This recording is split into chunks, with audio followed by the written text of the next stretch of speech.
Göygöl rayonunda 1983-cü il təvəllüdlü Mübariz adlı şəxs avtovağzal ərazisində kafe işlədən Nisa adlı qadına xəsarət yetirib. Məlumata görə hadisə Mübarizin dostu Sərdarla birlikdə Nisənin kafesində pivə içməsi zamanı baş verib. Onların tanışı əli kafeyə gələrək hesab çatıb deyib, lakin əslində yalnız öz hesabını ödəyib. Mübariz getmək istəyəndə Nisə ondan ödəniş tələb edib. Mübahisə zamanı Mübariz əli hesabı verib desə də, Nisə bunun əksini bildirib və yalançının balası özünü deyib. Uşaqlarından biri 1-ci qrup əlil olan Mübariz bu ifadədən əsəbləşərək qadının üzünə zərbə endirib. O hadisədən sonra 5 manat ödəyərək kafedən gedib. Nisə zərbədən sonra dodağının şişdiyini, Mübarizin həm də qolunu sıxdığını bildirib.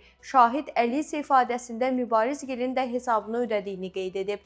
Məhkəmənin qərarı ilə Mübariz Cinayət Məcəlləsinin 221.1-ci maddəsi xuliqanlıq ilə təqsirli bilinərək aylıq qazancının 15% dövlətə tutulmaqla 1 il müddətinə islah işlərindən məhkum edilir.